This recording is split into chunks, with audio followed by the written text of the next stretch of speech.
How's it going, everybody? Welcome to We Do Tech, and also to another tech news video where I go over all of the tech news that happened in the last couple of days. I do hope you guys enjoy these videos. It's kind of fun to do. So drop a like, drop a comment, do all of that jazz, and let's start off with our first topic.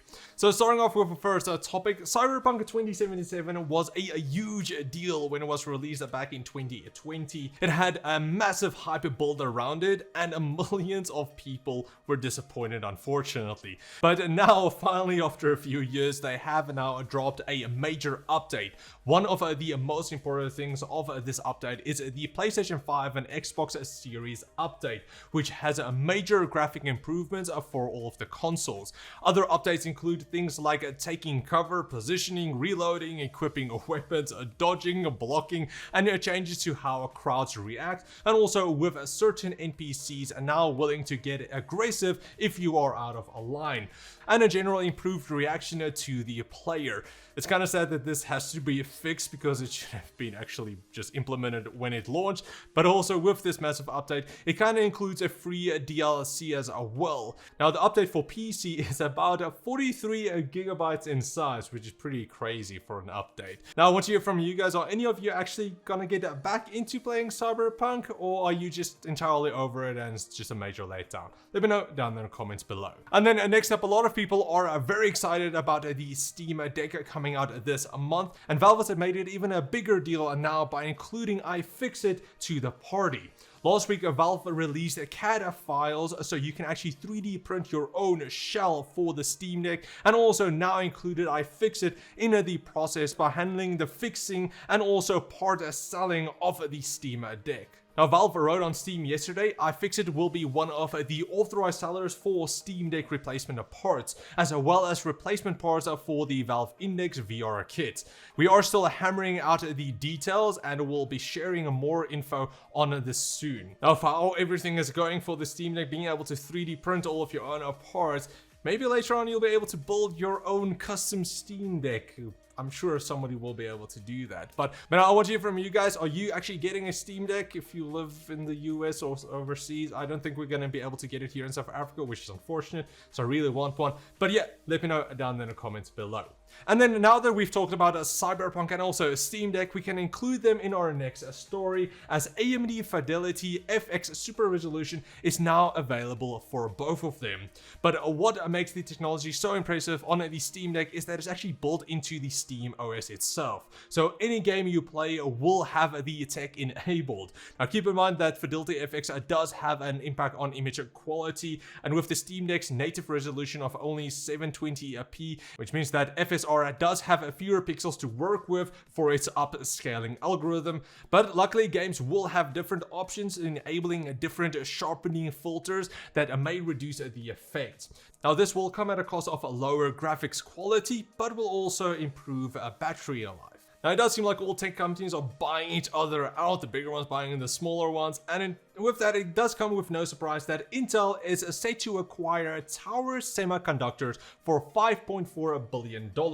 Now, Tower has a high growth market such as mobile, automotive, and also power sectors. Now, Tower's expertise in specialty technologies such as radio frequency power, silicon germanium, industrial sensors, extensive IP and electronic design, automation of partnerships, and also establish a foundry footprint will supply expansive coverage to both Intel and also Tower's customers globally.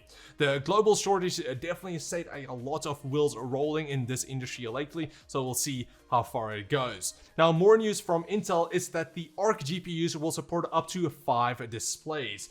The Intel i9-15 Linux drivers that came through a patch recently showed that the 5th display will be supported for these GPUs.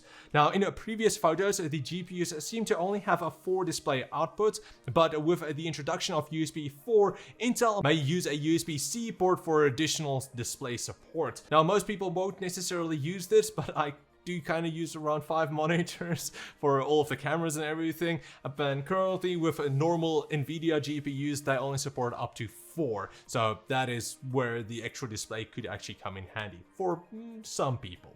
And then next up, everybody who played Bioshock really loved it, and it's probably one of the best rated and story-driven games. Now, Netflix seems to have partnered up with 2K to make a live-action Bioshock movie. Now, currently there aren't really any other specific details available, but we sure are pretty excited for this, as Netflix is getting these game series and movies quite right, taking Arcane, and then also Witcher was an example that they're really doing quite a good job.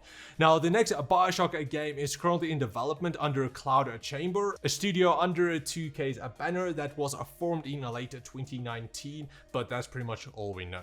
And then next up, TSMC is apparently 3 months behind schedule on their Arizona facility. Part of this issue is that Intel is also looking to expand its Arizona facility, which means that TSMC has to compete for the same limited resources and talent as its US-based rival. Now, another factor is the slow recovery in the tech supply chains, but the biggest factor is that of the government subsidies, which is a must for companies investing in new chip manufacturing plants. Now, this whole exercise has an expenditure of $44 billion, and it will create around 8,000 new jobs, and not to mention also improve the global chip shortage. But all of this will probably still take quite a few years, so hopefully by then we actually have the entire shortage sorted out. Now, I don't know if some of you have heard that a SpaceX rocket is going to make impact on the moon. Well, it seems like it was a mistake, and instead it's the Chinese again. Why do I feel like it's always the Chinese rockets that causes all of the chaos? I mean, it almost falls like on villages and almost fell on like New York a while back. It's a bit of a mess. But now, anyway, Bill Graham made a very specific prediction about a moon impact on the 4th of March 2022. But now he has actually changed his calculations. The impact will happen just a few kilometers away from the original impact spot. He now thinks the long cylinder spinning slowly is not a part of a SpaceX booster, but belongs to the Chinese rocket sent to the moon in October 2014. Quite a while back. So where is this SpaceX rocket then? Apparently, it doesn't look like anybody really knows. Probably went into a black hole hiding behind the moon, and because the aliens are on the far side of the moon and everything, I don't know. But yeah, it's quite interesting to see. And then lastly, a while back, we quickly touched on the up and coming Lenovo Y90 Legion gaming phone. Well, we now have a confirmed release date on the 28th of February this year. As we mentioned previously, it does carry a lot of the same features as the previous Legion 2 Pro. However, this version will have the Snapdragon 8 Gen 1, a 68-watt fast charging for its massive 5,600 mAh battery, which can top up the dual cells in only 36 minutes, which is pretty crazy. But now that's pretty much it. I do hope you guys enjoyed it. If you did, please like, subscribe, and comment like always, and I will check all of you next time. Cheers, guys.